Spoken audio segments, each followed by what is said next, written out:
먼저 금요일 미국 장부터 좀 보도록 하겠습니다. 뭐 일제히 급락으로 마감을 했죠.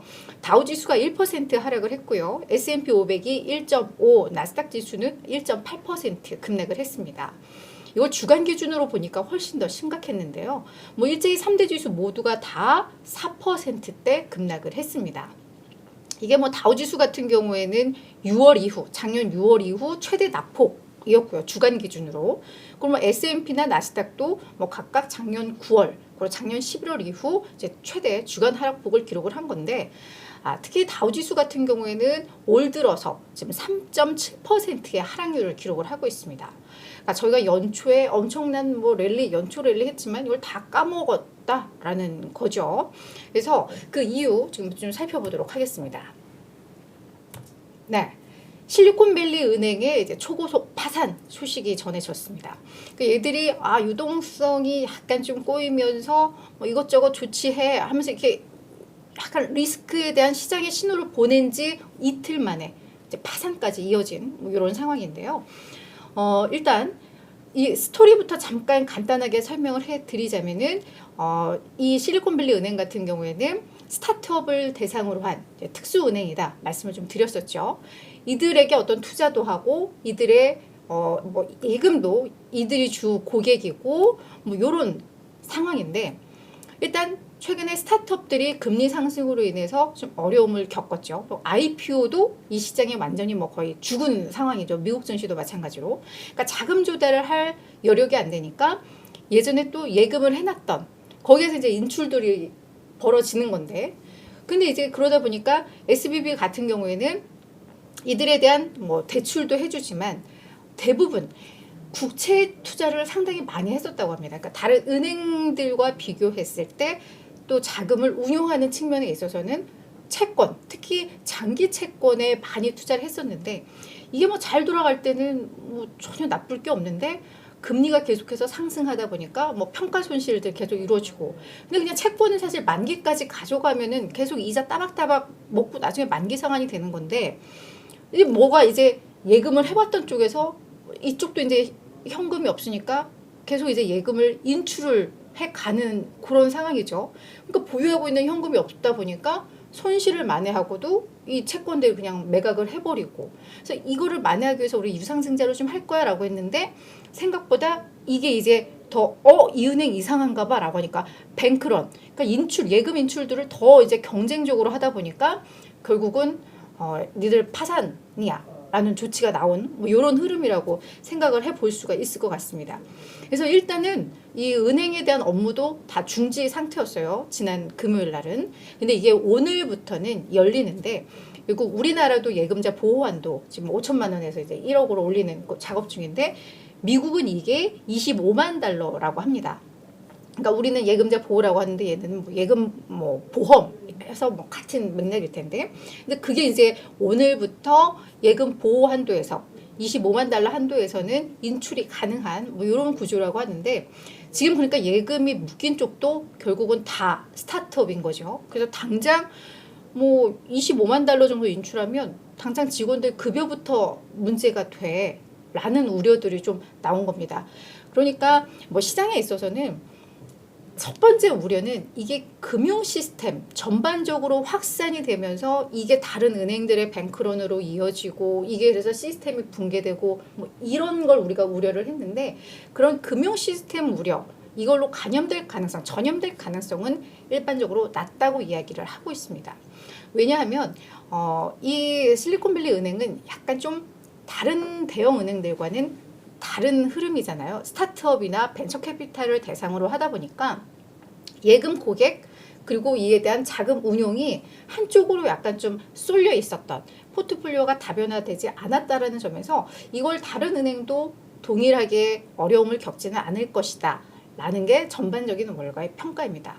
다만 이제 우려가 되는 요인은 워낙에 스타트업 생태계에 있어서 매우 중요한 금융 역할을 해왔기 때문에 이제는 이 스타트업들의 줄도산 우려로 좀 이어지는 것 같아요. 일단 자금들이 다 묶여버리니까 당장 뭐 급여부터 지금 문제가 생겼다고 말씀을 드렸었잖아요. 그래서 그 우려가 좀 큰데, 요거는 오늘 아침 조금 전에 또 속보가 나왔습니다.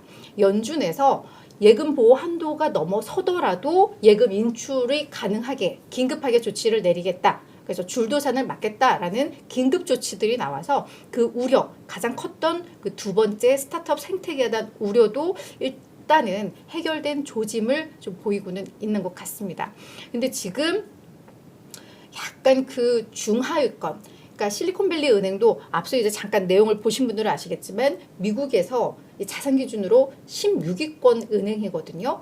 그러니까 대형 은행들에 대해서는 이 금융 시스템 문제는 아니기 때문에 크게 우려를 하지 않는데 약간 그 중위급 정도의 은행들에 대해서는 좀 우려가 나오고 실제로 아까도 보니까 시그니처 은행인가 어디도 또 파산 조치 내렸다라는 걸 속보 뜬 걸 제가 보고 왔는데 지금 급하게 들어오느냐고 못 봤는데 그래서 약간 그 중위권의 은행들에 대한 우려는 계속해서 좀 퍼질 것 같습니다. 하지만 미국의 연준이나 이런 데가 정말 발빠르게 좀 조치를 하는 것 같아요. 파산 조치도 이틀 만에 하고 그 다음에 바로 회의를 해서 스타트업들의 예금 인출 문제없이 하겠다라는 조치들도 내리는 거 보면은 뭔가 확산될 우려들은 계속해서 좀 줄여나가고는 있습니다만 이 여파는 한 몇 주간 저희가 계속 지켜봐야 할 것 같습니다. 자, 그래서 사실 우리가 금요일에 있어서 가장 중요한 이슈는 뭐였어요? 우리 계속 고용보고서라고 이야기를 했었잖아요. 근데 결국은 이 실리콘밸리 은행의 파산이 그 모든 거를 그냥 다 확 그냥 감싸버리면서 고용보고서에 대한 민감도는 사실은 조금은 약해졌습니다. 일단 고용보고서 내용도 좀 보자면 신규 일자리 지금 월가에서는 약 20만에서 22만 건 정도 신규 일자리가 늘었을 거라고 했는데 31만 건이나 또 증가한 것으로 나타났습니다. 그러니까 여전히 고용시장 뜨거웠다.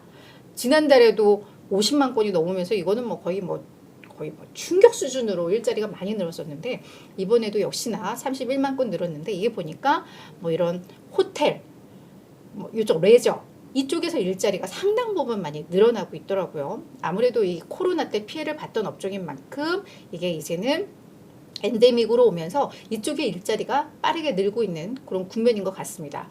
하지만 이 고용보고서의 충격이 그래도 좀 제한적이었던 것은 일단 실업률 우리 시장의 예상이라던가 전월보다 높게 나왔어요. 한 3.6% 정도가 나왔고요. 임금 상승률 같은 경우에도 이제 4.6% 나오면서 전월보다는 상승률이 조금 높아졌지만 시장의 예상보다는 좀 낮게 나왔습니다. 그러니까 근데 이 예상치 대비 얼마가 나왔느냐가 시장에서는 더 중요한 어떤 잣대가 되기 때문에 이 부분은 좀 안도를 줬습니다. 일단 그리고 그 긴축에 대한 우려는 지금 금융 시스템의 우려 지금 실리콘밸리 은행의 파산 이런 것 때문에 긴축에 대한 우려는 오히려 조금 더 낮아지고 있는 그런 흐름인 것 같아요. 그래서 그게 없이 2월 고용 보고서만 봤다면 이게 또 조금 다른 증시 흐름이 나왔을 수도 있는 그런 상황인데 일단 은행이 파산하고 이러다 보니까 시장은 안전자산 선호 현상으로 더 이게 강화가 되고 있죠. 그리고 이렇게 은행들이 파산하고 뭔가 붕괴가 되고 이러면 금리를 어떻게 더 올려? 라고 하면서 국채금리는 그 아래에 있는 차트가 국채금리 차트, 10년물 국채금리 차트인데요. 완전 기울기가 가파르게 금리는 떨어졌습니다. 그러니까 국채가 아무래도 안전자산이다 보니까 지금 금리 인상 이런 우려보다는 안전자산에 대한 쏠림 현상이 좀 나왔었다라고 보시면 될 것 같고 긴축에 대한 우려도 조금은 뒷걸음질 치는 그런 움직임이 나왔습니다. 그러면서 실제로 그 CME 패드워치에서도 전망 그러니까 이번 3월 21일, 22일 FOMC 회의에서 50bp 인상 가능성 이게 80%, 70% 그랬는데 이게 한 40% 수준까지는 낮아졌습니다. 그러니까 이런 부분들이 좀 맞물린 결과다 이렇게 해석을 하면 될 것 같습니다.